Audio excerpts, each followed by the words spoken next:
Hey, howdy, hey. This is me, H-Bomb, H2O, Hunter Albert. And sitting to my left is the running man, Jeffrey Runyard. What's up? So this is our first show, as most of you probably can see by the thing that says episode 1 at the top of the screen. What we're thinking for this show, just to give you guys a rundown of the format before we get started with everything. We wanted to do a show that wasn't just about one genre or just about like one thing, like games, movies. We want to talk about, all the little nerdy details that you guys like. If you guys look at the description, we'll have bookmarks down there so you guys can skip ahead. If you just want to hear the movie talk, you just want to hear the game talk, we'll have all that set up for you guys. But we're going to try and do this bi-weekly and get that set up for you guys so you can watch that.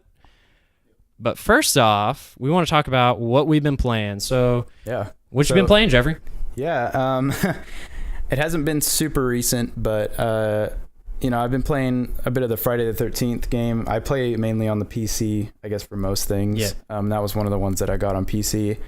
And, it's got a lot of, like, issues, but it's there's not really a game quite like it, I don't think. I've heard it's like the most enjoyable form that is out there of what it is. Yeah, we played, what's the other one? Dead by Daylight, I think is the other one. Yeah, I played that one with some friends, and that one was like, we actually had a lot of fun with that one, and then they never picked up Friday the 13th, probably because it's a little bit too expensive. Yeah. But we did have a lot of fun with Dead by Daylight, and what's funny is I think is Friday the 13th is like better than it was kind of weird. Dead by Daylight, was first out of the gate. It's really similar. Like I read earlier today that it's a little bit of nerdy game news for you. They are adding Michael Myers as one of the characters in Dead by Daylight. Did you see that? Yeah, no, they might have already done that. They might have already added. Maybe what I saw was like he was just now available. But, anyways, I thought that was super cool. I was like, it's like you can play as Jason like in this game, or you can, exactly. I have been playing a smorgasbord of Switch games and PlayStation 4 stuff. Recently, I got Yakuza 0, which is my first trip into the crazy Yakuza game series. It's a prequel, so I figured, this would be a good time to jump in because I heard you don't have to know a lot about what happened before. Yeah. It's got great voice acting, and the visuals are like pretty good because it's actually a 2-year-old game we just now got in the West. Oh, really? Yeah, we just got it in January. It was it's been available since like December of 2015 in Japan, because that's an annualized series over there. I think they already have like the next iteration that we haven't got yet. But yeah, it's set in the 80s. It's like all neon, and like I've never played one of these games before, but I'm just like astounded by how many hours you can put into it, and like still new like gameplay mechanics are coming in. Because I was playing earlier, and like you can like there's all kinds of mini games. Like you can go bowling, and like there's a mission where you have to like escort a ripoff of Michael Jackson while like these werewolves like try to. It's ridiculous. He like moonwalks down like the alley. It's a ridiculous game, but it does a good job of like balancing like the craziness with the story. Yeah. It's a good game if like you guys have never played it. I think it's on sale. The Best Buy is having like this weird Cyber Monday in July sale. Is that one an exclusive? Yeah, it's the Yakuza series is a PlayStation exclusive. Oh, okay. There's also a remake of the first title that's coming out. That I would want to check September. That out. Yeah, I think that's the only game that I ever got ever played from that whole series. Yeah, and I remember it being pretty fun. So what they're doing with it is they're taking the mechanics and the visuals of the new Yakuza 0, and they're putting it with the story and stuff of the old one. So it'll have the new like combat system and all that stuff. So that's good. That's awesome, man. Also, I've been playing on my Switch a lot. We're going to talk about this. This is our main game topic of the day. It's just the Nintendo Switch, but I've been playing Snipper Clips. Oh, you heard of that? The Game Grumps played it a little bit. Yeah, Game Grumps played it. It is like the cutest, like most adorable thing you'll ever see. If you guys haven't heard of it, you should look it up. It's actually it's like a Nintendo Switch exclusive. Yeah. Which is good because I couldn't imagine playing it on anything else but like the Joy-Cons because of like the yeah, I was gonna say it does seem like a thing that they could throw on Steam, but no, that is cool that it's only on Nintendo. Yeah, it's super fun. It's really like good for pick up and play, and it's almost like a party game. Like you can play it with anyone, and like all kinds of ridiculous stuff will happen. Yeah, I think I was like going between 1-2 Switch and Snipper Clips, and I think easily because I've played 1-2 Switch. I haven't played Snipper Clips, but I've played 1-2 Switch, and it's really shallow. Like, in my opinion, I've heard this is all opinionated stuff. Like whenever we say things, that's opinion. But as far as like a game, it's obviously it's a party game. It does whatever it does. But like we played it, and we had a bunch of people. It was like 5 of us, and we were all playing it. And it was like, okay, this was fun for 5 minutes. Yeah. Whereas I think Snipper Clips, you can sit down and like you said, you can just kind of pick up and play it. Yeah, it's like fun for longer than like 30 seconds, There's an insane amount of levels, and it's not just... So basically what the game is, if you guys haven't heard about it, you're like these little sheets of paper. Yeah. And it's co-op, and you basically like make outlines with your pieces of paper by like snipping. Yeah, you like overlap the other player and then cut off a portion of their like self. It sounds really weird to like explain it like that, but yeah. You have to look it up if you haven't seen it. It's the funniest and really cute game. Like they have these little boots and there's yeah, I've seen a lot of gameplay. The main guys that I watched play that was Peanut Butter Gamer. And Jeff, his sidekick, so yeah, this was fun. And then of course I've been playing Horizon, about done with that. Horizon Zero Dawn. Probably my favorite game of the year so far, but we'll talk about that in some other episode. But yeah, I love Horizon Zero Dawn. I've been playing.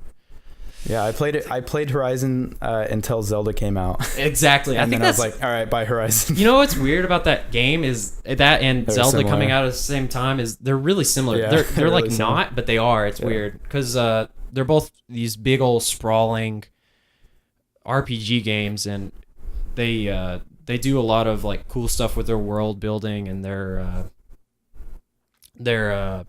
different RPG elements, like with receiving quests and stuff. The thing is Horizon, like you can zoom out and the map is just like full with all this stuff and like quests and like collectibles and stuff like that. Yeah. And Zelda, the really cool thing about it is you zoom out and the map's like barren. Like you go find stuff on your own, Yeah.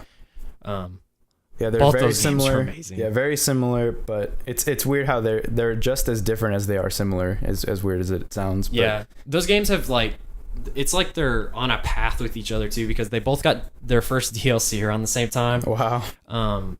Horizon received like this like master difficulty, like this ultra hard survivalist difficulty. That's pretty much what and Zelda did too at the same time. Yeah. And I think they added like war paints or something for Horizon, and Zelda got like like skins, costumes. all the costumes. Yeah. And then it looks like the story DLC for both games is coming out later this fall with the Frozen Wildlands or something like that. And then Zelda's getting their first story DLC too. I don't remember what it's called, Trials or something. Yeah, it's like Master Sword Trials. Yeah. Oh wait, yeah, that one already came out. It's I can't remember what it's called for some reason. The Master Sword Trials, right? Oh, okay. I think that's what it's called. I don't know if there's like another one coming up. No, yeah, my friend was saying that there was another like an actual story one I think is coming. That's supposed to take place after the main story, Yeah. But yeah, the one that the DLC that sort of came out right now was the Master Sword thing, where you go back to the Lost Woods, and there's a whole like, it's a whole quest line where it basically strips you of all your equipment. Yeah. And you got to start from scratch and then build, work your way up, and then it's its own little standalone thing. They're like this. Isn't there like the Champion's Ballad? That's the second one. Oh, okay, gotcha. Yeah. Been playing a lot of games. Been seeing a lot of movies too. Yeah, I've been a good summer. I've been watching, just like really recently, I've been watching way more movies than playing games. But yeah, I'm still I'm enjoying the Switch. I honestly I'm sort of at a point where I just can't really I can't wait for Mario Odyssey to come out. Yeah. I honestly am so excited for that. And that's one of those games.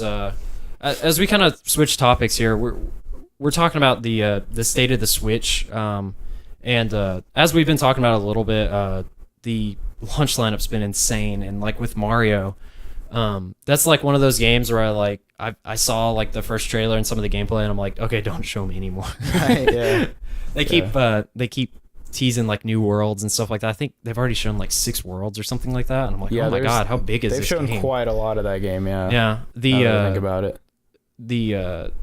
It's got the more sandbox feel to it that like, you know, Sunshine and 64 had. Yeah. Because I really like both the Galaxy games. They were fantastic, but they kind of like, they were 3D, but they didn't have like the sandbox feel as much. It almost like, because it's like almost sacrilege to really put any negative like anything towards Mario Galaxy. Yeah. But if you really think about it, blasphemy. Like I've never played it in a really long, like I've played Mario Sunshine for hours and hours and hours. I've never sat down and played Mario Galaxy for like 8 hours or whatever. Yeah, you're just like, hey, let's beat this level. Yeah, it's like, 2 hours later, it's Rosalina. like, it's still a planet. You know? Yeah, so it's like still running around upside down with Mario. Exactly. I get sick from it. Yeah. I'm glad they're going back to the sandbox. Exactly. Yeah, really I got super happy whenever I found out, because on the Wii and the Wii U, on the Wii and the Wii U, I like kept waiting for them to release like, you know, like a sandboxy type Mario game, because we hadn't really had one since Sunshine. Yeah. And I'm glad they're finally doing it. But I think even what's his name, the creator of Mario, even he was like, yeah, this is a sequel, like pretty much a spiritual, sequel to Mario Sunshine. Like, it's just the fact that they're already like putting it up there with like, because like it's like tiers with like Sunshine and 64. Like they're higher up for me than the other Mario games, and that Nintendo's already saying like, this is up there more so than it is down here, is like crazy. I'm so excited for that. Yeah, that's awesome. Yeah, I hope that it's. I mean, I don't like. Like, I hope it's really good, but it's almost like guaranteed, you know? It's like, how do you... They've never, ever screwed up a Mario game. This is a little bit off topic, but it's something that you all should know. Have you seen what all is happening on, like, October 27th? It is, like, the craziest media day. No. So, Wolfenstein 2 comes out, which I'm excited for. That game looks awesome. Yeah, I can't wait for Wolfenstein 2. Yeah, Wolfenstein. The Bethesda revival of the id games has been, like, so good. Between Doom and... they got the Quake Champions or whatever up on PC. I forgot about that, yeah. But so you got Wolfenstein 2, you got the new Assassin's Creed Origins game, which I will play. Like, I'm not super stoked on it yet. I gotta see some more of it. I heard it's got an open-ended mission structure, like Zelda. Yeah. It goes back to 2 years Egypt on this one, so maybe, maybe something. And then Mario comes out on that day too. That's nuts. It's 3 games. Way too many games. They did that last October too, though, or like some October. Yeah. There was one October where like a Batman Arkham game came out at the same time as like 3 other million things. I can't remember. Yeah, I think Arkham City came out around the same time as like like an Assassin's Creed game. Yeah, there was like a million games that all came out in like a week or something. Yeah, Stranger Things 2 comes out that day. Wow. Which is going to be a big binge for me. I'm a huge 11 fan. Yeah, gotta get the mangoes, man. Yeah, I watched the first like 3 or 4 episodes of that show. Oh man, you gotta watch it before the new season. It's an easy watch once you get into it. I think I watched it in like a day. Oh wow, yeah. Saw Legacy comes out that day, which for most people they're probably like, they don't care about Saw. But movie? Yeah. Oh okay, I've never even heard of this. Pretty excited for Saw Legacy. Randomly, it's one of those things that I liked as a youngster. Like watching the Saw movies, like as they come out every year, even though I knew like they weren't very good. It's like a guilty pleasure thing. Yeah, it's exactly what it is, and there hasn't been one in years. That's so, true. Like I saw like there's like trailer up for the Traps and stuff. And I'm sure it's probably gonna be like a 4 out of 10, but I'm excited for it. I can't wait. And then there's one other movie coming out that day. Actually, you know what? It got pushed back. There was Cloverfield, like the untitled Cloverfield movie was coming out that day, but they pushed it back. Oh, I didn't know that was they were making another one. That's awesome. It's coming out in February. But anyways, to get back to Switch talk. The launch lineup's been insane for the Switch. They had Zelda at the start. Snipperclips have been playing a lot. Arms, I think another game I've been playing. Like the first few weeks of the Switch was a thing. Yeah, it's very true that like, because there's a few other things that were cool on it, but Zelda was like the only thing for a while. I think Nintendo knew that like Zelda was going to be like this huge time sink.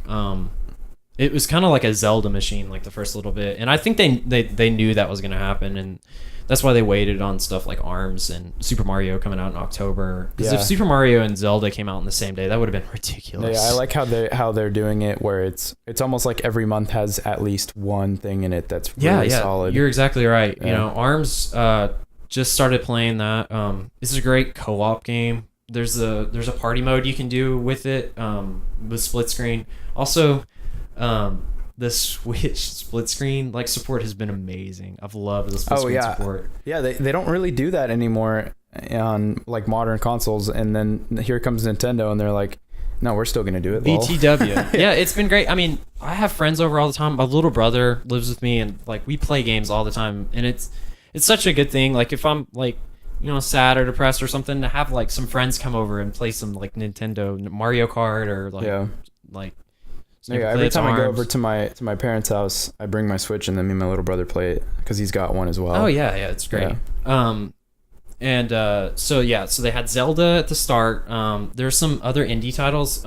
The Shovel Knight like port has been really good. I played that. Yeah, and it's a great game to like play on the go. Yeah. So the best part about the Switch is like the hybrid structure, how you can take it with you, and there's a lot of like negatives like coming out at the start. Like I saw some people like with some like sort of false claims about like scratching and stuff like that, or like the if controllers if you're not careful. If you're throwing it around, it's gonna do that. But I mean, also screen protector's like $5 or $6. But anyways, I forgot where I was going with that. But the ARMS has been really good. I've been playing that a lot. You know.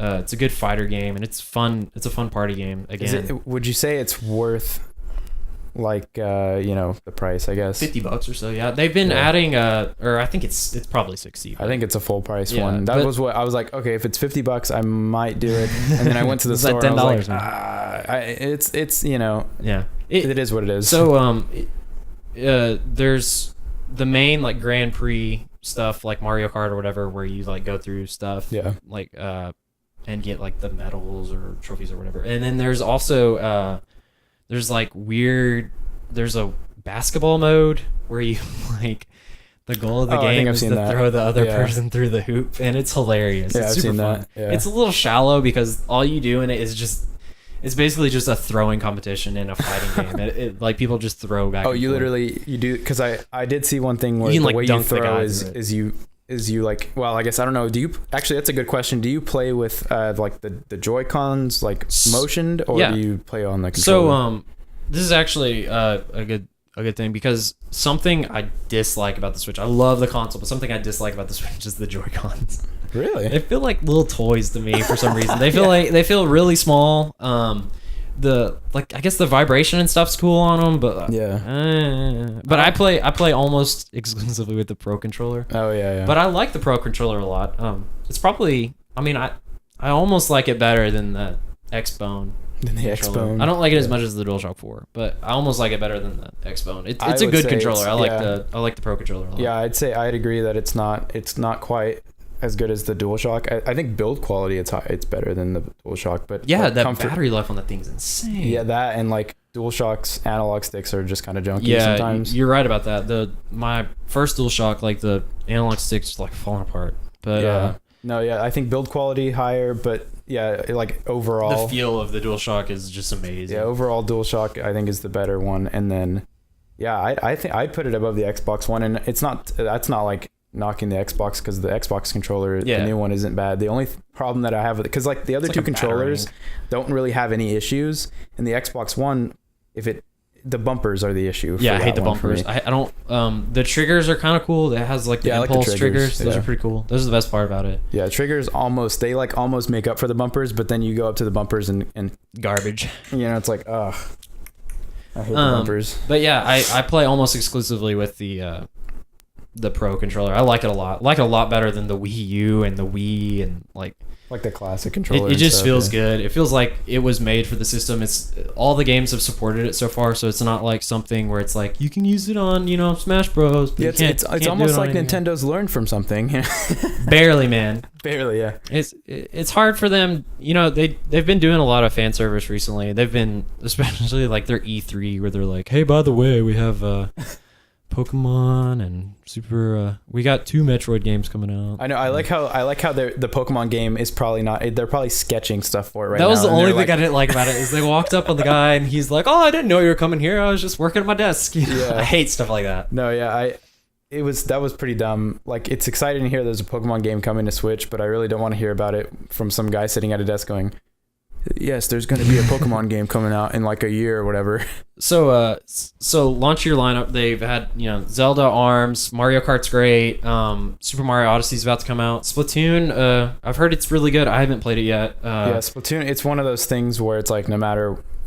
I'm going to, though. No matter... Because like the worst that Splatoon 2 could be is Splatoon 1. Yeah, exactly. And I think all they've done is really improved since then. Yeah, so it has a sunshine feel to it. Again, talking about that game, it's a great game. So. Yeah, but that's definitely like the competitive scene is going to carry for Splatoon, I think. Yeah. More than anything else on the Switch, I would say. But. Yeah, and coming out, the rest of this year, we still got Odyssey, Fire Emblem Warriors. I'm pretty excited for.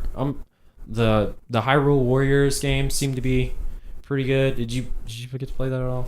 One of my friends had it and I played it a little bit, and then it came out weirdly. I think it came out on 3DS or something. Yeah, it did. Yeah. And then that one, some people were excited for that version. I'm not really a Dynasty Warriors kind of. I'm not really either, but Fire Emblem seems like though, cool. Yeah. It's I'm gonna play that one actually. Yeah, because like I think that works more than Zelda. Because like Dynasty Warriors clashing with Zelda is cool. But Dynasty Warriors with Fire Emblem is like, Link's killing like all these hundreds of people. Yeah, it's like it doesn't really work. It doesn't really work that well. But there hasn't been like a Fire Emblem game that's sort of like action packed, because they're all turn based. Yeah, they're all like strategy games essentially.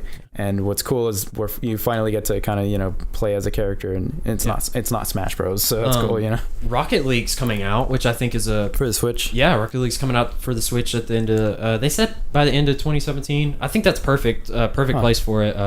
Rocket League like really caught the world on fire for the PlayStation 4. Like whenever it was like the free PlayStation Plus. Yeah, I got that. Still the best deal of all time. Yeah. But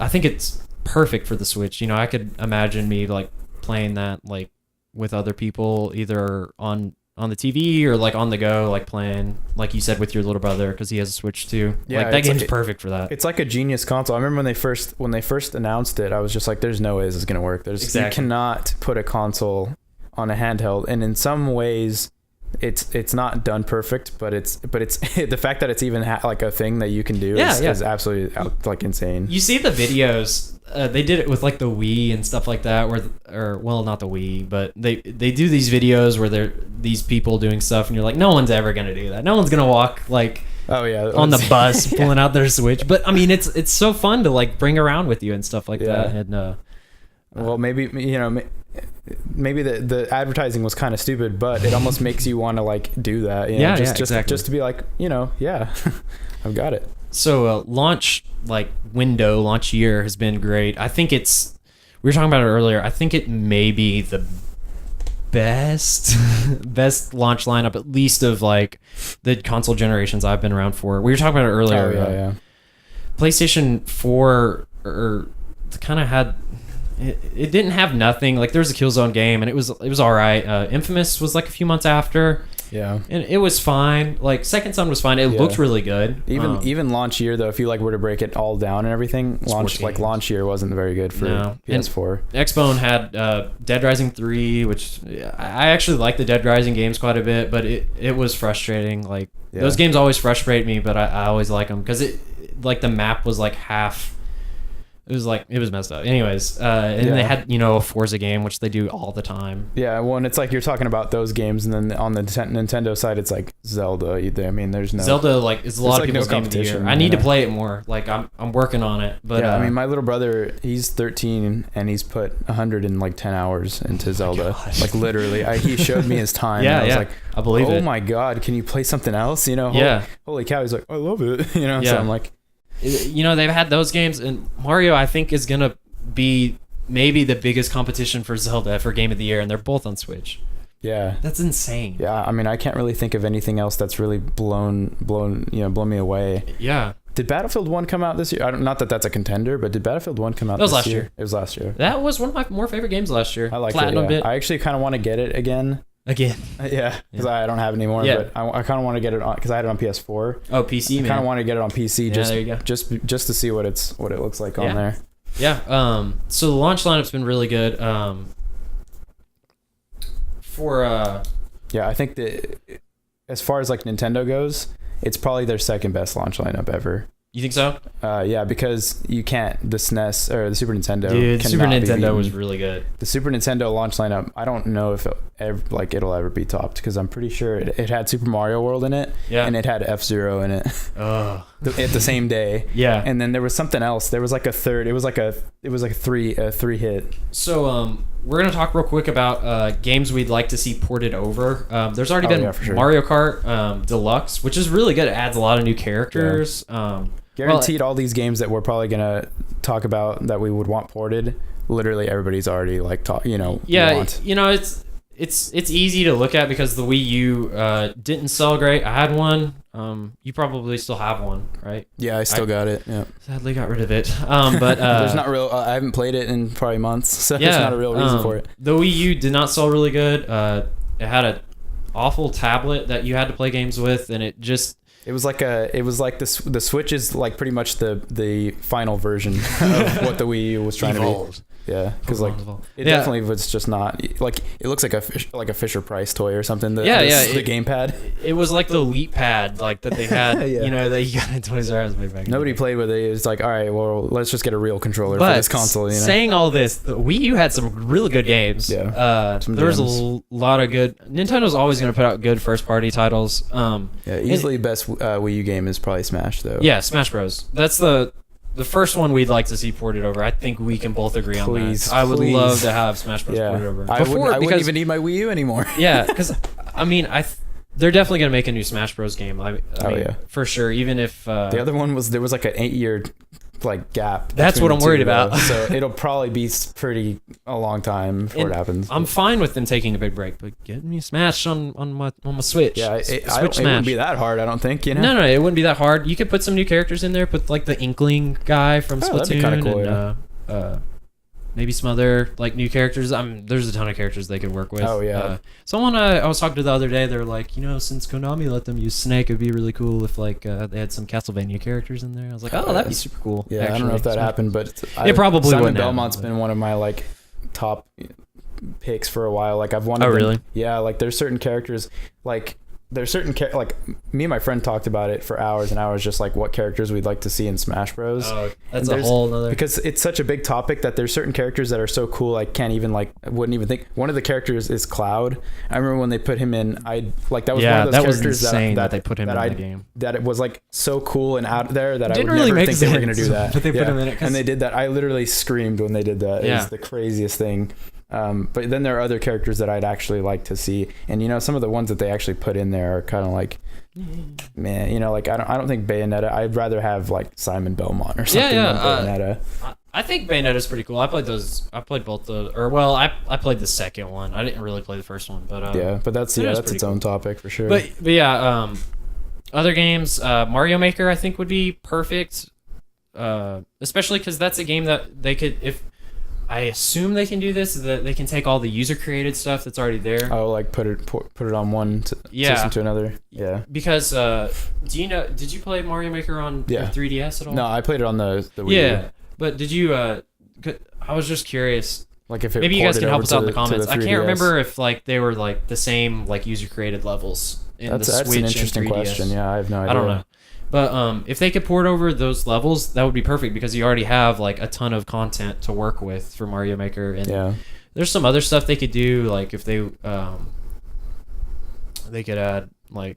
I was at a gaming store today, and I was looking at like the Wii U section, which is terrible, by the way. Like looking at them, it's like, so sad. Boy, it's almost like you don't want to look at them. You're like, oh god. But I was looking at them, and I was just like, which ones? Like I was looking through them, and I'm like, which one of these do I think deserve to be ported to the Switch? And there's actually not really a whole lot that I think need to. Like there's an Animal Crossing game on it that's like, leave that on the Wii U. Yeah. And then Kirby Rainbow Curse, leave that on the Wii U. But then I did come across Mario Maker, and I was like, you know what? That they ported that to the 3DS. That seems like a big like Nintendo community game. Yeah. So it'd be perfect, I think. Mario Maker, I think would be perfect, especially for like the Switch like peripheral or whatever, like again the hybrid content. Like I think that would be like perfect for the Switch. Yeah, it's got a touchscreen. You don't really have you don't. It's pretty much all you need. Yeah, it's all you need, man, to make a good Mario Maker. some other like random one. We talked about it a second ago. Bayonetta. I don't think hardly it. Bayonetta 2. I'm sorry. Bayonetta I kind of like that one's like a Wii U thing. You like that was Wii U? I kind of like that. That's. I would like to see a Bayonetta 3. Oh yeah, that'd be cool. So maybe they could with Bayonetta 2. It came packed with the first game. Maybe they could do something where you get Bayonetta 2. Ooh, just straight port. You don't have to like upscale it or anything. That game looked fine. For the Wii U times. But yeah, those are a few games. Like he said, it's nothing new, but just some games that we'd like to see ported over. I would love to see all 3 of those ported over. Yeah, I think that's definitely Smash is the top, and I mean, it's not even just in this room. That's like a planet-wide thing. You know, that's like please put Smash on the Switch. Yeah. Like that would be so good. Yeah, and what was the other one? Mario Maker, and then Mario Maker and Bayonetta. Yeah. So real quick here before we move on to movies, wanted to talk about like some stuff that the system can improve on or needs to do to stay relevant. It's sold really well. It's still hard to find. I think the easiest way to find it is just like through those GameStop like pre-orders or whatever. That's what I had to do. Where you like pre-order and it comes. You like almost back order it and they send it to like ship it to you. Yeah.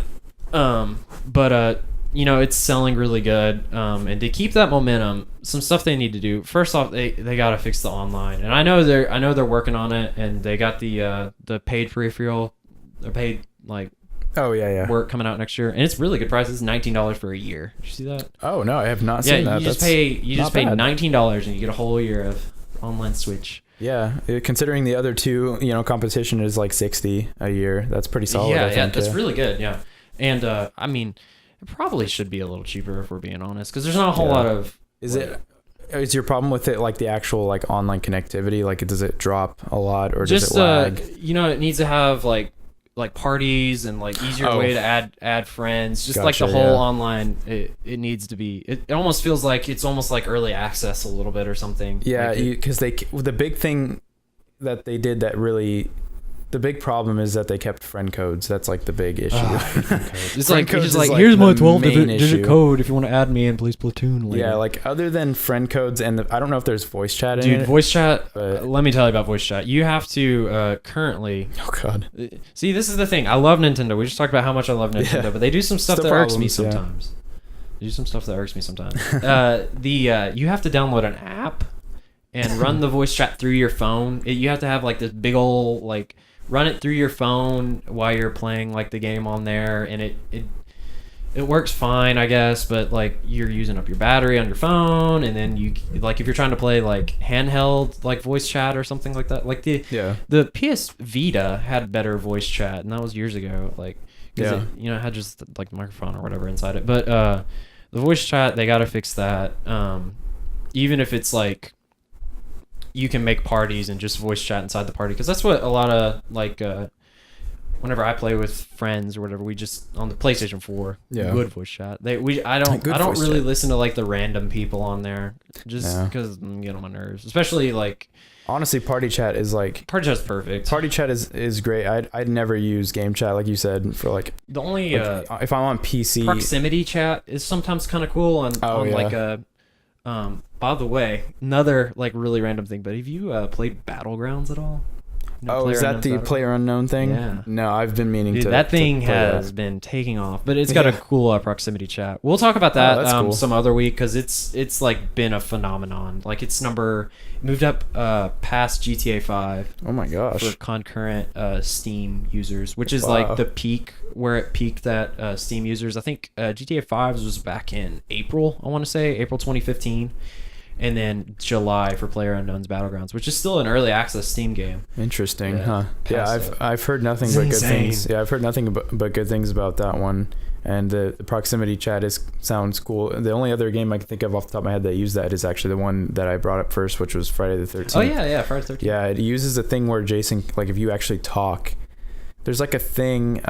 You can like hear him like walking up on you. Like, I think when you talk through when you're Jason and you're looking out into the world, there's you see a little tiny like when people make noise, like if they run too fast or whatever, you can actually see them in the like on the game screen. You'll see like a little radar kind of thing. I gotta play it. Yeah, and then when people voice chat to each other, you can see little radars if you're playing as Jason. Cool. So you don't want to like voice chat a lot. Yeah. So if you like, that actually works really cool. Easiest way to get yourself killed is to go stand out in the middle of the road and just like put your voice chat on and just be like, hey Jason, can't kill me. Yeah, wait for him to come kill you, because that sounds similar to the player unknown thing, but the player unknown thing sounds more like if you're closer, the closer you are to the person, the more you can hear them, or if they're really far away, you can't even hear them, right? Gotcha, yeah. So that's pretty cool. So I think, and the other thing I was just gonna say is just keep cranking out like the big titles.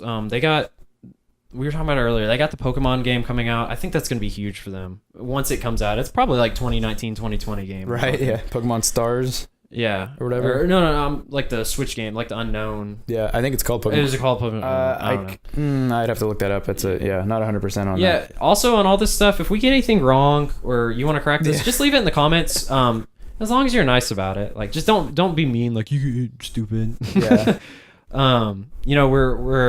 We're doing the best for our memory or whatever. Yeah.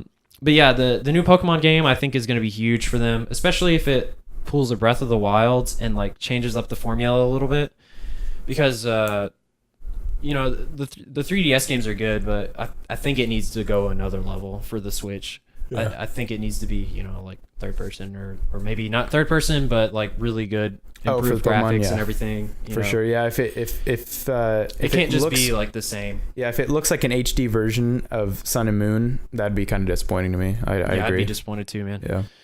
Just because we haven't had, like this is the big console release for a Pokemon game. Yeah, it's been since like Pokemon Coliseum or whatever. Yeah. Since that's really happened. Unless you're talking Pokken, which is also coming to Switch. Oh, that's like a fighting game. I know, so, I'm just messing. That's coming to... Oh, yeah. That might have already... No, yeah, it's coming. I think it comes Switch. out in September. Yeah, okay. Pokken Tournament, the DX or something. Huh. That's a weird one that they would port that and not Smash Bros. It's so weird that they ported that game. It came out really late for the Wii U. Yeah. But I never played it. I kind of wanted to. I mean, I like Pokemon, so I like Tekken. It's not Tekken. It's 3D actually, but yeah, same like creators. Or yeah, it's the same creators, but it's different. But anyways, other big game, Metroid Prime 4, which they officially announced is in development. Yeah, all we know about that is they haven't even said who's making it. It's not Retro. They said of course Retro, the people who made the Prime trilogy and also Donkey Kong Country Tropical Freeze, I want to say. Oh, okay. It's not them. They said it's a new team. So really? I'm interested to see what they do with it, what their like interpretation for Metroid is. I hope it's like a lot like I don't know, maybe like you can go planet to planet and like get like different things on planets and go back. I don't know. They can do something really cool with that series that I love. It's not a big thing, but I'd kind of appreciate a Prime trilogy like put on Switch, Ooh, that would be really cool. Like the original remake? Prime trilogy. Or a remaster. Like a remaster. Like I know we live in the age of remasters, so it's not like number one on the list or anything like that. It's nowhere near like that'd be cool. I would buy it. I played they had it on the I was gonna talk about the virtual console too. Oh yeah. But it's fine. Please. They need a virtual console. Yeah. They need that. That's another thing for them to stay relevant. God, that'd be awesome if they did that. But yeah, they for Metroid Prime 4, super excited about that. It would be cool to see like the remaster, like you said. What I was gonna say earlier is I actually bought those on my Wii U. They had you could buy all three of them. On the Wii U. You could buy the Wii U version or the Wii version, but play it on your Wii U. Yeah. So that was pretty cool. But that'd be a cool remaster, and I don't know if they would bring it out, but an F-Zero game would be cool too. Right. F-Zero. Yeah. Right. And then they've had some good IPs, some new good IPs like with ARMS and Splatoon. They just gotta listen to what people want, and I think they are now. I think they've kind of turned a corner. The Wii U really sucked for them. Yeah. Sales wise, I mean, people in Japan and some people in America bought it, but it just wasn't there. And ever since the announcement, people were like, "Oh, it's like a Wii Pro." Wii Pro. It's kind of funny how Nintendo, every other console, like if you really like date it back, every other console, like except for if you really go back, like the NES was fantastic, Super NES great, and then Nintendo 64, that's when it first started to be like Like, because I love the N64. I could agree with that. Yeah, the N64 had some really good games, but the SNES, the SNES. Yeah, and I feel like the N64 is the first time that they were behind the competition. Yeah, because like PlayStation and Saturn all had discs, and they all, to a certain extent, looked better. Yeah, and the ports were better, but Nintendo 64 had its own charm and everything. And then GameCube is like, I think that's the first real like Nintendo console that you could almost consider like a flop. Like you're right. I mean, I loved the GameCube, but you're right, because PlayStation 2, Xbox came out. And people are like, Microsoft, they can't do this. They can't do this. They can't do this. But Halo. Oh shoot. Yeah, Halo. And then PlayStation had, God of War. PlayStation really, PlayStation 1 was insane, but like PlayStation 2, like that's some of the best catalog of games. PS2, yeah. Eco and Shadow of Colossus and God of War. Which that is getting a remaster. And see, that's another like remaster that I really am okay with. Like I really want that.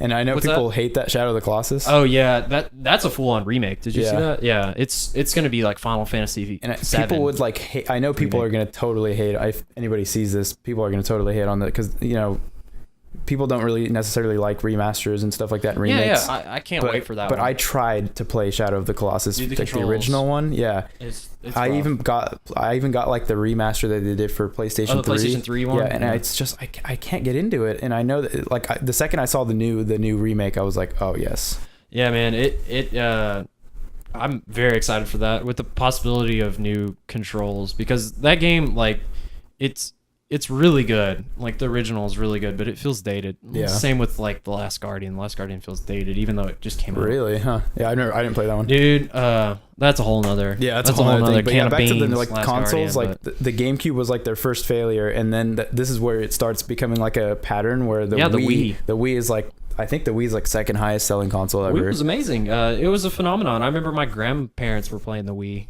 playing bowling, like almost running into the TV and stabbing people while they're playing baseball and stuff like that. Yeah. But yeah, the Wii was great. Had some great games. Had both Mario Galaxy games, which I've probably got every good Wii game right there over there on that shelf. That's all the games. That's literally probably all the best Wii games that there are. Yeah, there's some really good Wii games. And then the Wii U went down. Yeah. There were some, like I said, there were some good games on it, but as a console, it was not very good. Yeah, and hey, look, we're back on the up year. So, man, I love the Switch. I think a lot of people do. I think it's got a lot of like goodwill going for it right now. Yeah, the only thing that they have to do with it, if there's two paths they can sort of take with it, in my opinion. They can keep going the one that they're doing now, where it's like pretty, like I think their releases are frequent enough to keep that thing afloat. Yeah, like it's great. I'm like worried that that'll slow down, because there's a lot of Nintendo stuff coming out right now, and they can only do so much, and then you got to start having third party stuff, so there's two paths. They can either work their tails off and like keep it, like this sort of, if they keep up what they're doing now for Switch. Yeah, if they at least keep up a little bit, I think they can keep that. But the other path, which is more realistic to me, is they'll have to figure out a way to get the third party support. Yeah, because that was their biggest failure with the Wii U, is that they couldn't get that third party. And like even the Wii to a certain extent, because there's like Call of Duty and like sports games and stuff on it, but they were downgraded. They weren't the real one. Yeah, I already saw sports games for the Switch, and one big. I'm not really a sports game guy, except for maybe like FIFA. Yeah. But I know that I wouldn't buy the Switch version of any sports game. But I think it's kind of cool to be able to take like a console sports game. Yeah, wherever. FIFA's a good one to talk about, because it looks good on the Switch. Like I saw some E3 stuff, and it looks fine. Nothing's gonna look on the Switch. Nothing's gonna look better than any other console. It's not. Yeah, it's not trying to be as good. No graphics. Other console can you take out wherever. Yeah, so. It's not. People don't get that sometimes. They're like, it's not as powerful as PlayStation 4 or my PC. It's like, well, clearly you're not the target demographic. Yeah, they're not trying to do that. It's not what makes the Switch great. Yeah. Okay, so that was a lot of game talk. Yeah, good lord, a lot of Nintendo in there. Yeah, a lot of Nintendo, and we're not specific. I mean, I love Nintendo, but we'll talk about PlayStation 4 stuff. We'll talk about some Xbone stuff. Really excited for Sea of Thieves. Oh yeah, that does look Rare's really good. New game. Yeah, luckily I can talk. Like I don't have an Xbox One, but you can play any Xbox One game up till a certain one play most of them on PC. Yeah. Well, I think after like Gears of War 4 came out, like any Halo, like any Xbox One game. Yeah. It was a weird tactic to do. I don't know what they're doing. I know, right? It's strange. Weird. Yeah, I don't know. My Xbone, I don't play it very much, man. Do you have the original one or the S, or what do you have? No, I just have the plain one. I got it like around launch. Yeah. There's not too many reasons to play one of those. Insane. I'm an insane nerd, and I just buy all the systems. Buy them all, yeah. I'm not buying an S or an X or anything like that. I don't like it enough. It's fine. It's good. It's good for playing like Halo, I guess. Halo really 5 even wasn't that great. It was fine. Yeah, it's a really good example of 10. Like why games make the system and not the system, because when you look at it, it's like, oh shoot, it's an Xbox. Look, it's this, and the Xbox One X is like, oh, it plays 4K stuff. Yeah. And it's like, oh, that's great, man. I really want to play Crackdown 3 and I want to play Crackdown 3 and like super good graphic or Cuphead. Oh, yeah. Cuphead looks amazing, but yeah, there's no point. I can't wait to play Cuphead, but like 4K Cuphead, like what's the deal? 1080p Cuphead is gonna do you fine. It's like a drawn game, I think. Like it's half drawn.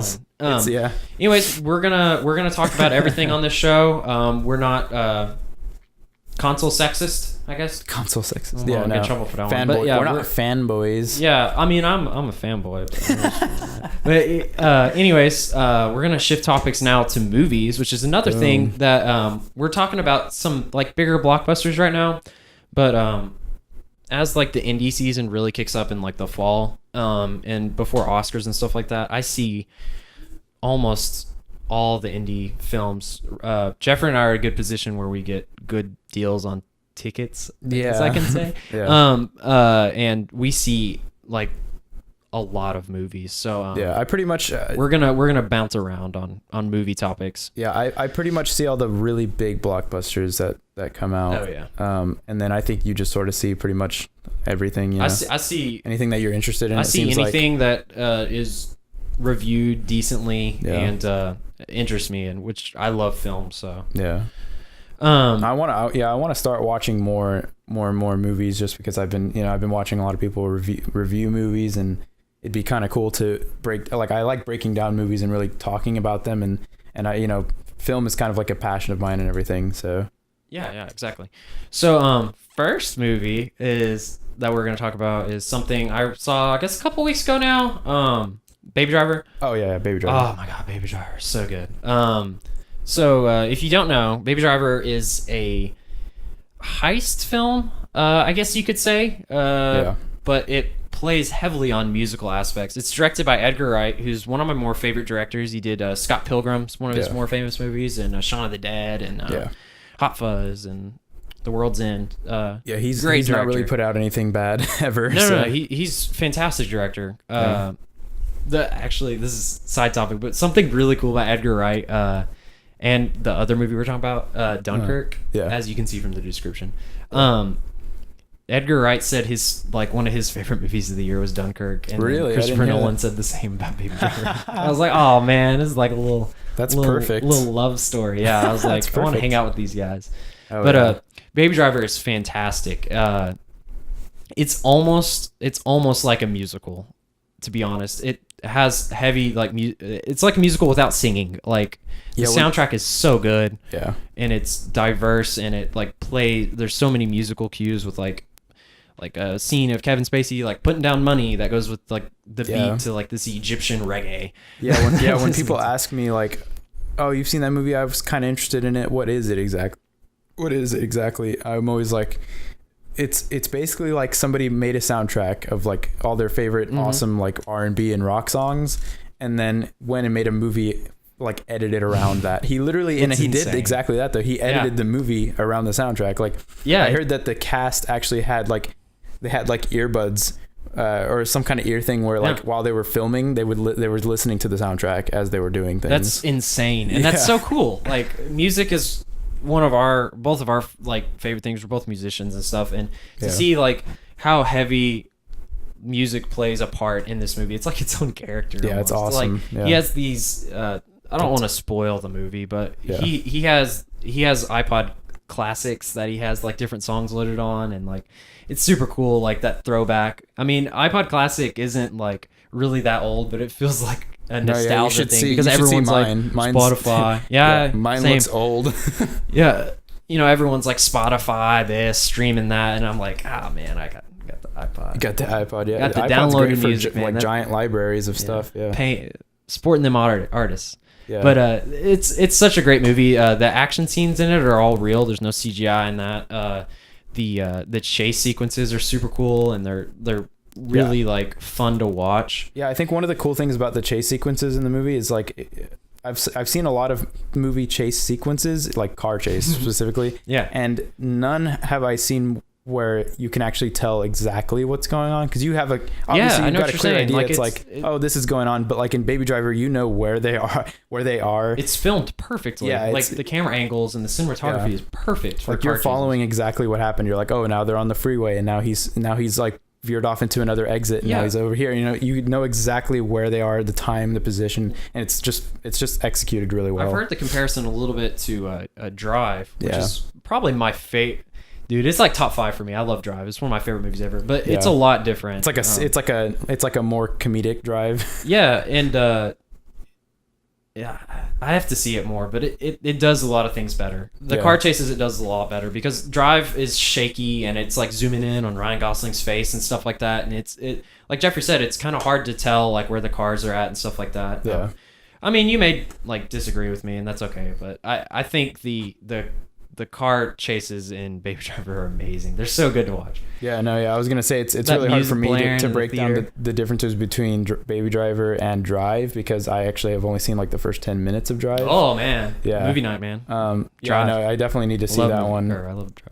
Yeah, I definitely need to see that one for sure. I don't know, is that one's not really like music heavy like the Baby Driver, is it's got a great soundtrack, but it's not. It's different. Because I've seen the first 10 minutes, and it was very like, it was like visceral and everything, but it was very quiet. There's no music. I don't think there's any music in that start scene. Oh yeah, it's got the quiet protagonist and stuff like that, but they're totally different movies to me. Like they're completely different. Yeah, I mean they're probably comparable, in certain aspects. On the surface, they're comparable, because they got like I said, the quiet protagonist. And they're totally different. A lot of different movies. Yeah. But Baby Driver is fantastic. It's got great acting in it.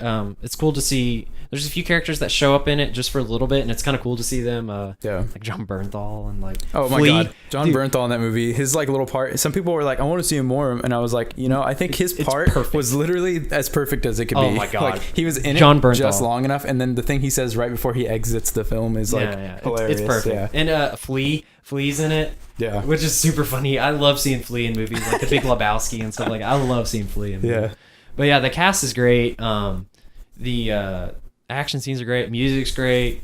It's almost like a perfect movie. There's not much bad I can say about the movie. I loved it. It's definitely like I haven't seen that many movies this year, obviously, because I only see the really big blockbusters. But I mean, out of everything I've seen, it's like my second favorite of the year. So. Which leads us into our next. Yeah, I was like, I can't even believe I'm saying that, because after I saw Baby Driver. Yeah, after I saw it, I was sold. I was like, I was so blown away by it. Yeah, me and my buddy were so blown away by it that I was just like, I can't believe that Edgar Wright beat all the other movies that I like by him. It's so refreshing to see too, because it's like original and stuff, and like, shot on location in Atlanta and stuff like that. It's super cool to see. Like I just love that movie. If I can recommend, so. We're about to talk about Dunkirk, and Dunkirk is probably my favorite movie of the year. But if I was going to tell someone there's only one movie you can like see during the summer, I'd probably tell them Baby Driver. That's fair. Just being honest. That's fair. It'd either be that or maybe Wonder Woman. Okay. Yeah. Wonder Woman or Baby Driver would probably be the movie I recommend, because I have a lot of friends that don't get to see as many movies as us and stuff like that, and they're like, what's good out? And Baby Driver, I'm telling you, go see it if you haven't seen it already. If you have seen it, then like. Just see it again. That's a true point. Yeah, if you're gonna see like one movie in the whole summer, my recommendation would probably be Baby Driver, and then second to that, I'd say probably Guardians of the Galaxy, just because I really Guardians liked that really one. good. I forgot about that. Yeah, May. Yeah, I forgot about that. Yeah, Guardians of the Galaxy is super good too. Yeah, both really really good soundtracks. I really like movies that come out and have like just amazing soundtracks. Yeah, it makes me want to make a movie with an amazing soundtrack that I can't afford to make. It was like.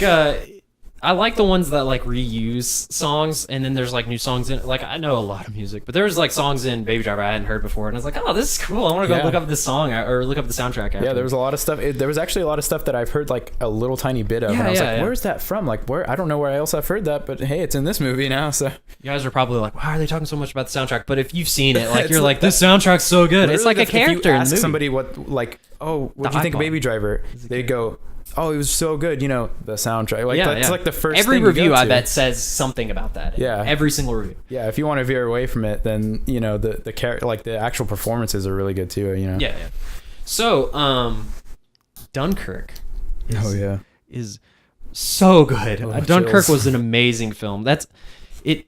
It's the true story of it's like a it's weird because it's a true story about something that happened, but the actual people in it is like a made up story. It's one of those like true events kind of thing. Christopher Nolan basically made a true events movie from the perspective of fictional characters. Exactly. Yeah.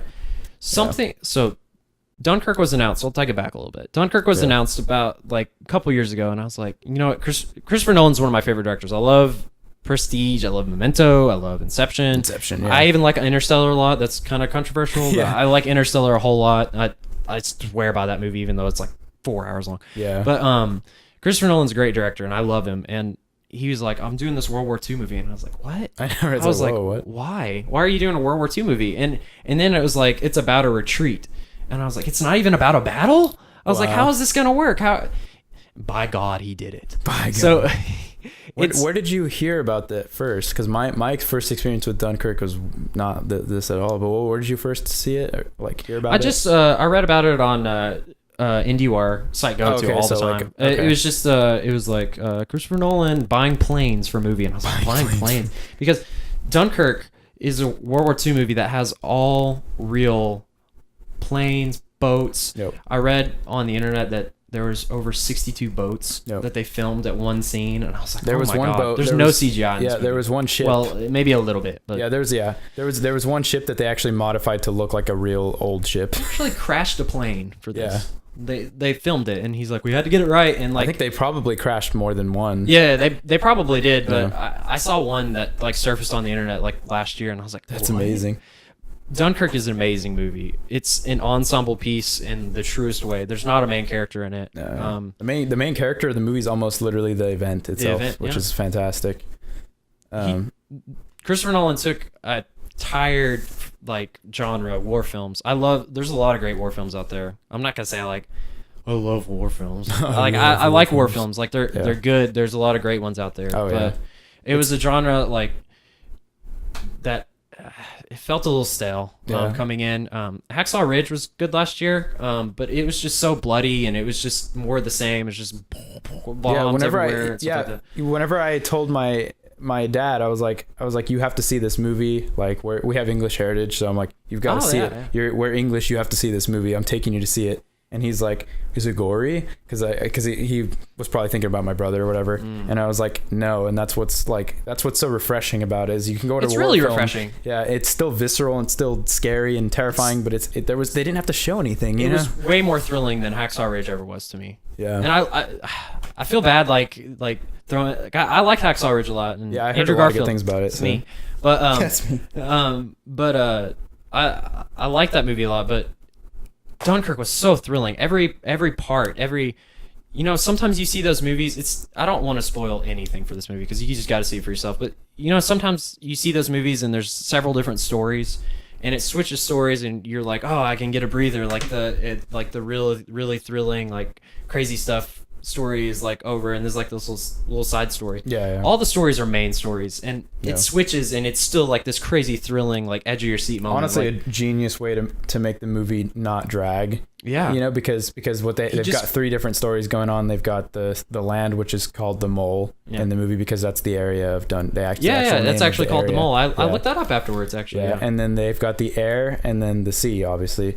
And what's cool is my dad didn't really understand it afterwards because he was like, man, Tom Hardy must have, or no, like the guy, like he was like, Tom Hardy's character, must have been like how was he not falling asleep? And I was like, he was only in the plane for an hour, so he missed how it's set up. At the start of the movie, it kind of divvies up the the stories. I almost feel like timelines. People like if you're see it's the three movie, different timelines. You almost need to be briefed before you go to watch it, because there's what I like about it. It's part of the thing that I like about it. There's like no exposition in it. There's like it's really cool. It just starts, because it's really stupid when you watch a movie and somebody's like, oh yeah, this is Dunkirk, and there's a battle going on. We gotta get out, you know. And it's like, somebody's like explaining the whole why are you explaining this to me? They're shooting at us, so that way the audience can like follow it. But the fact that they just actually show it, you know.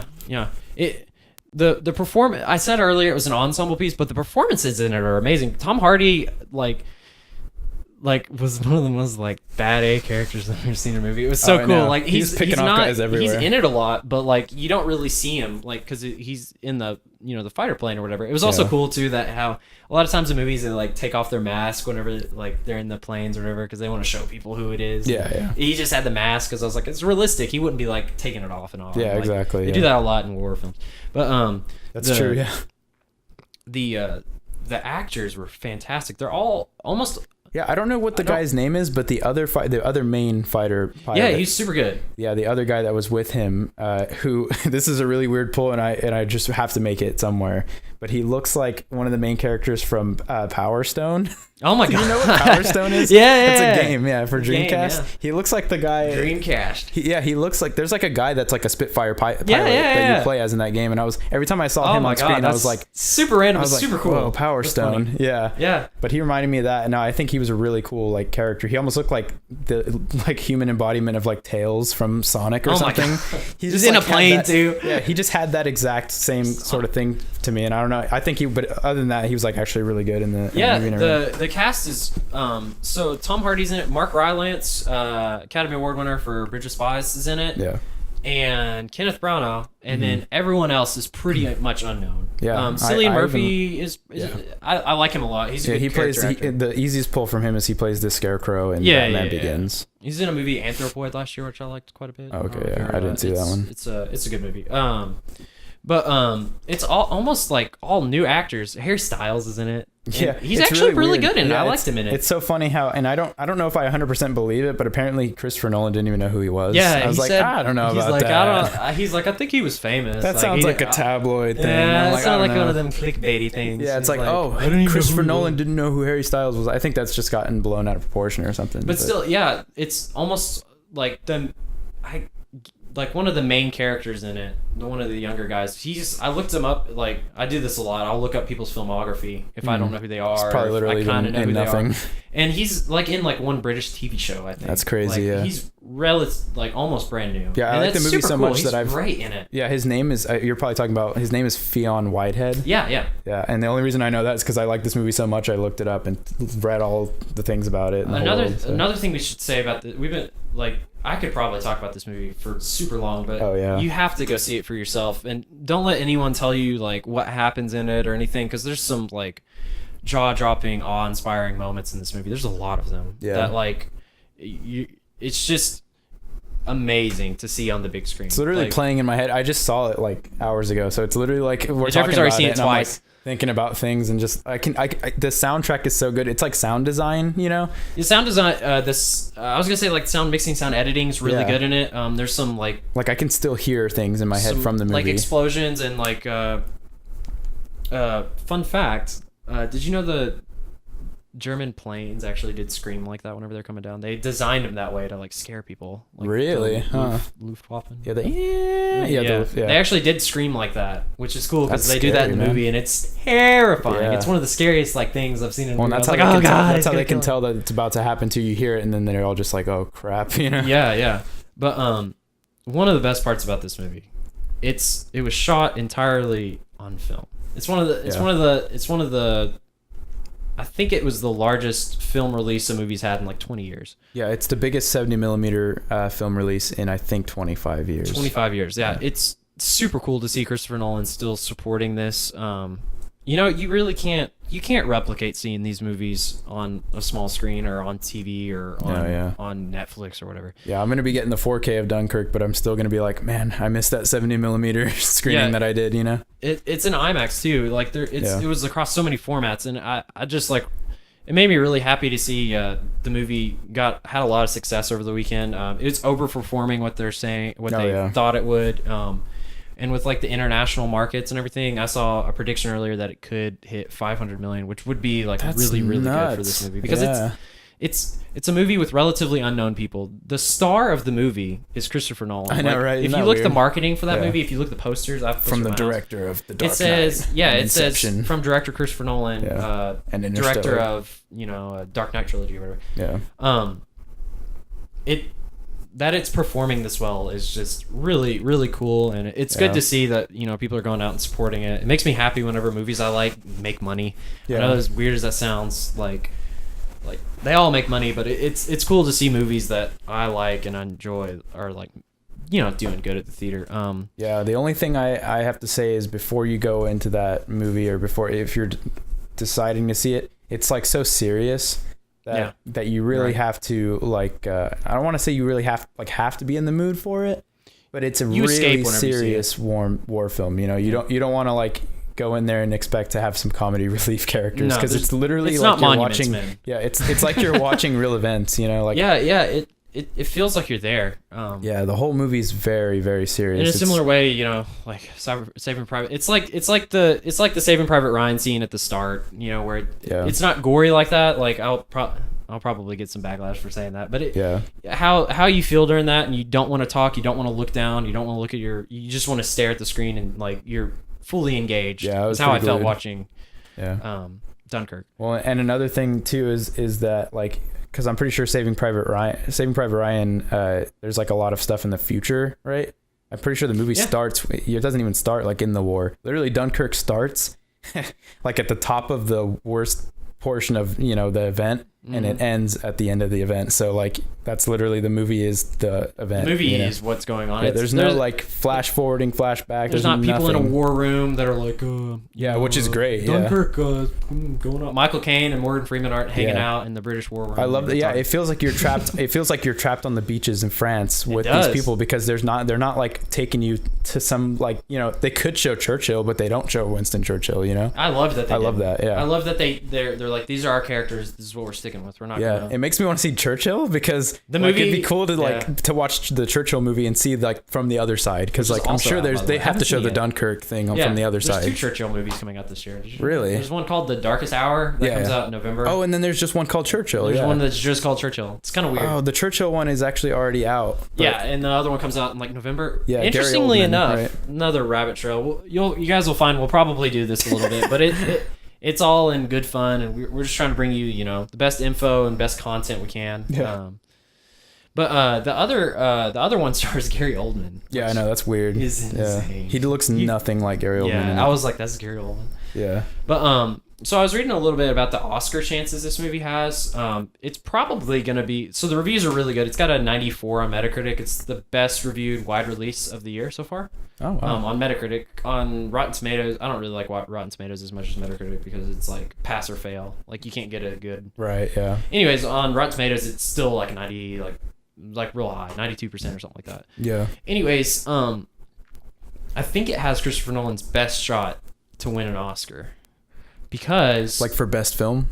Yes. Okay.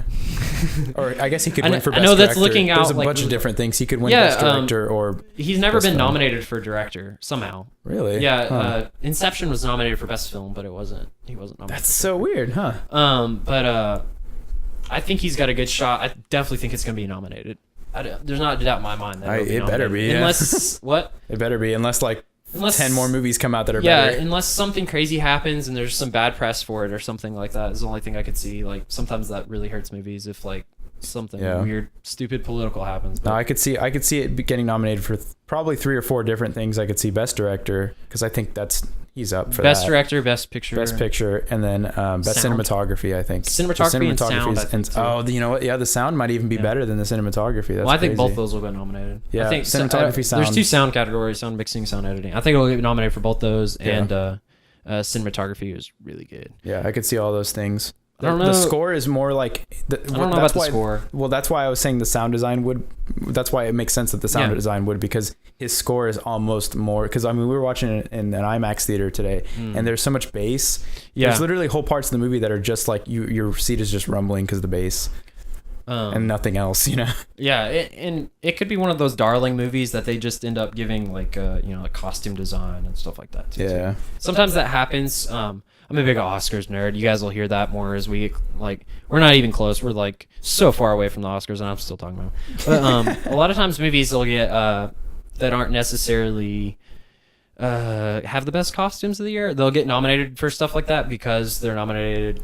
People just love the movie, and they'll nominate it for like 11 things. La La Land was kind of like that. I think La La Land I love La La Land. That was like my favorite movie last year. I loved it. Oh yeah. But it got nominated for some stuff that I was kind of like, I don't know. I mean, the acting's really. There has been stuff. That's true. But, yeah. Sometimes that happens. It was nominated for 11 things last year. That's crazy. That's like wasn't. I don't know if any movie should be nominated that many times. Except Return of the King. Return of the King. Yeah, Return of the King won the most. Yeah, I was gonna say except for Return. I think it might have won 11 actually, dude. It won 11. I think it might have won 11. Yeah. Oh no, it swept the Oscars. I think, it won everything but like acting. Yeah. But anyways, just to kind of wrap this up a little bit, do you know how long we've got? Yeah, it's like an hour and 10. Hour and 10. Okay, perfect. So just to kind of wrap this up a little bit, we wanted to talk. Jeffrey thinks this is the best Christopher Nolan movie ever made. And we've talked about my credentials for saying that aren't that great because I've missed a key one. Interstellar, but not that that's Interstellar's not the best one. Exactly. I like it's Interstellar. Not the best one. I will defend that movie, but it's not the best. Yeah, and then The Prestige I also haven't seen. So, dude, The Prestige is really good. Like, that's that one could be Is Prestige better than The Dark Knight? Okay, so good. Because like I was gonna say I think my top like obviously it's hard, man. It goes Dunkirk and then Dark Knight, like for me. The Prestige. Weird thing about that one, it actually wasn't reviewed like terribly well. It's a 68 on Metacritic. It's one of his lower ones. Yeah. Huh. Yeah. Again, I'm a big nerd when it comes to reviews and stuff like that. I just like it sounds like the kind of movie that would have like 95% on there. The Prestige is amazing, and it's like all the Christopher Nolan movies I can rewatch 1,000 times. Even Interstellar, which is super long. I love watching that movie over and over again. I've seen it probably like 4 times. Yeah, there hasn't been a situation where I've been like, Interstellar's the thing I want to watch right now. That's the only reason why I haven't seen it yet. I understand that. Yeah, but you definitely should watch it. Yeah. But dude, Dark Knight's really good. Dark Knight is really good. Yeah. Memento is really good. It's been like since that came out that I saw it, but yeah. Yeah. Inception. Yeah, Inception's my favorite. Inception's your favorite? Inception is my favorite. That's I would go. It's so hard. It is really hard, but I would either go Dunkirk or Dark Knight next, and then probably like Memento, and then I don't know. Batman Begins, Dark Knight Rises. I think the thing with Insomnia is really good too, but I wouldn't put it. That's probably the last for me. That's the one that's got Al Pacino and shit in it, and Robin Williams. Yeah, it's a good movie. It's a great movie. Yeah. Also, he has a movie called The Following that's really good too. Oh yeah. It's like only like an hour and 10 minutes. It was a college project, or maybe it might not be a college project. Yeah, but it was like early on in his career, and that one's probably last, just because it's. Yeah, I was gonna say I've not even seen that. It's in black and white, which is cool, but it's not quite like. Yeah. It's a lesser movie, but anyways, yeah, I'd probably. So go you Inception. go. I love Inception. I've seen that. I've probably seen that movie like as much as I've seen something else. Like I don't want to even put a number on it. I don't know how many times I've seen that. So Inception's number one, like definitely for you, or just? I mean, they're all close, obviously. They're all close, but Inception's number one for me. I need to see Dunkirk more though. I've only seen it the one time. Yeah, I've seen it twice, so now it's kind of cemented itself into. It's the only Nolan movie that I've seen that's like 100% sold me on his like filmmaking ability. Yeah, it's insane how good that movie is. Yeah. Inception is like it's that movie that I saw as like a younger kid. I guess I think it came out in 2009 or 2010. Yeah, something like that. I would have been like that couldn't have though. The Dark Knight came out in like 2000. Maybe it was like 2008. Yeah, okay. Yeah, I know that one. It was probably 9 or 10 then. So Inception came out at a time like whenever I was in high school, and I was like, I was like into movies sort of, but not like really, really into movies. I saw that movie and I was like, this is amazing. I don't even like. I think that put him. No, if I've had that feeling replicated, because it just like the action scenes were so good, the acting was so good. I was like emotional at the end, kind of like with the spinning top and all that. That movie is like insane, and I know it's like the most Nolan-y movie there is too. It's Nolan does this thing where he like takes genres and he puts them on movies you don't think the genre would be. Dunkirk is like a survival movie. It's like a disaster movie. Like it felt like I can't think of what it's called. That not Matt Damon. Ewan McGregor like movie with Tom Holland in it. Oh gosh, The Impossible, I think is what it's called. Which is about like a tsunami. It felt like that. It felt like that movie to me, where they were like just fighting for survival. Yeah. The main characters are completely helpless, like in the movie. So I can definitely see that. Well, kind of. Tom Hardy. Yeah. Well, I mean the like. The I know. I get what you're saying. Yeah. They all have moments where they're fearing for their lives. Yeah. There's nothing they can do about it. That's a pretty good point, though. Other than Tom Hardy, everybody's pretty screwed. Yeah. But he takes these genres of movies that you wouldn't think. Inception is like this weird movie where they go inside people's minds and like their dreams, and like you're like, that's not a heist movie, Hunter. What are you talking about? But it is. It plays out like that. That's a lot of things, yeah. Yeah, it's sci-fi too.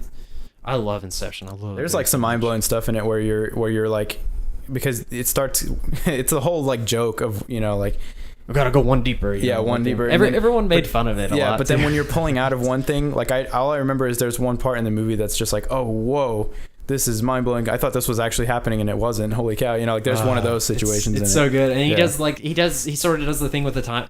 So in the Nolan movies, he like has like different timelines, and then they like kind of like mesh together eventually. Batman Begins did it really, really well. Yeah, I feel like his editing style is sort of like you either really, really like it or you kind of don't get it. Yeah. See, one of the people I saw Dunkirk with liked the movie. Yeah. He liked the movie. He didn't like the pacing and like the story, and I was like, that's like the best part. Literally, yeah. But you either really like it or you don't understand it. It's your least favorite part about the movie. Yeah, that's honestly true. Yeah, I guess I love it. I love it. I think it's great. It keeps you interested and keeps you guessing, and sometimes you're confused a little bit, which I like about movies. I like being a little bit confused before I like know what's going on. Well, yeah, and the whole thing is he doesn't really, except for like because Dark Knight is like linearly edited. But like Dunkirk and Inception are both, I would consider, pretty much non-linear. Yeah, the coolest thing about Inception is it'll show. I didn't even expect to be talking about this movie that much, but I just.